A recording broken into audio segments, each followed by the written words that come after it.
So I just watched the latest ContraPoints video, and I'm thinking to myself, has ContraPoints peaked?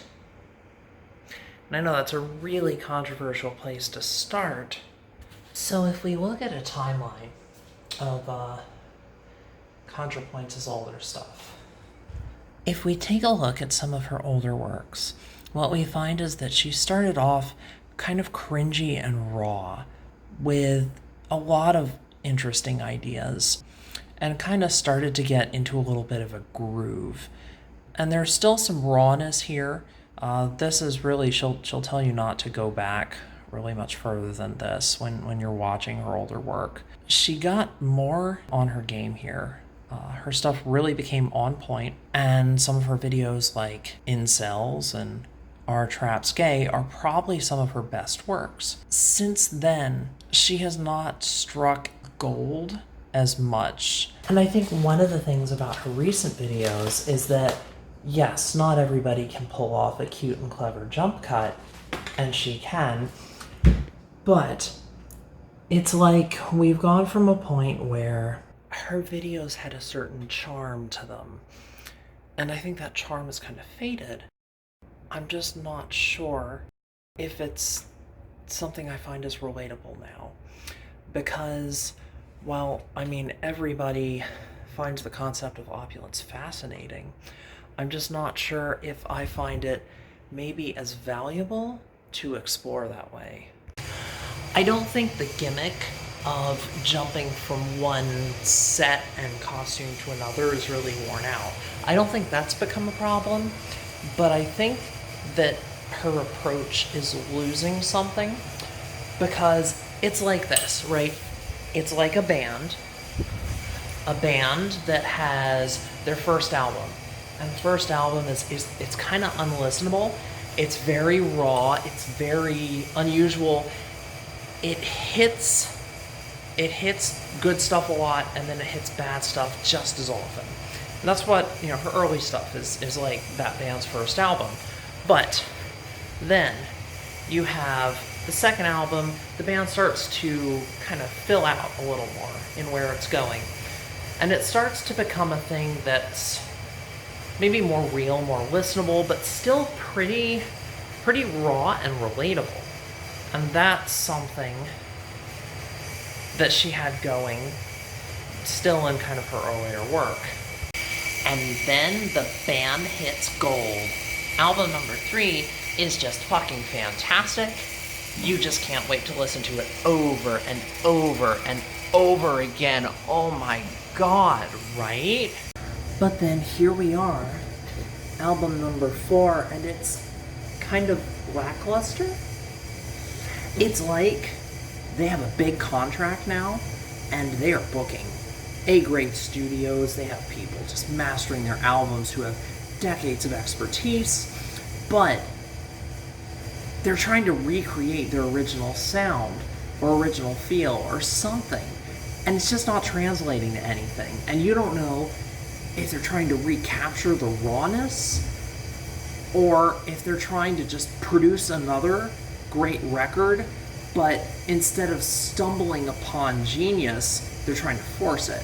And that's kind of how I'm seeing ContraPoints' most recent work. It's like there's so much props and production value and amazing stuff, you really think it's just going to blow you out of the water, but yet all you find is just kind of cobwebs on the inside. And I would hope we all agree it's okay to say that, yeah, that's good for me, but it's not perfect.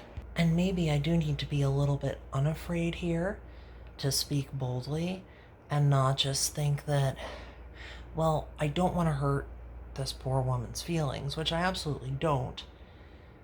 But is it okay for me to have a critique of her work while still finding it to have value overall? And I think that, yes, it is. But can you blame me for feeling a little disenfranchised? Me, a random entitled snob bitch on the internet, feel that my cup hath runneth under. So I'm sure nobody is going to see this video, nobody's going to care, it's not going to matter, And if I say, well, I don't like some of the things ContraPoints is doing lately, who gives a shit, right? Because nobody's going to watch this. But in case somebody does, I guess you could say I found it a little more real when it was a little more raw and less polished. When it started to get just a little bit polished, which I know externally a little bit polished actually needs a shit ton of work, because believe me, I was in a garage band and I heard recordings of us. Yeah. So I understand it's a lot of work to get anywhere at all. And I'm sure it's really exciting to be able to produce videos with those kinds of settings and those kinds of sets and those kinds of costumes, which I'm sure are actually pretty thriftily done.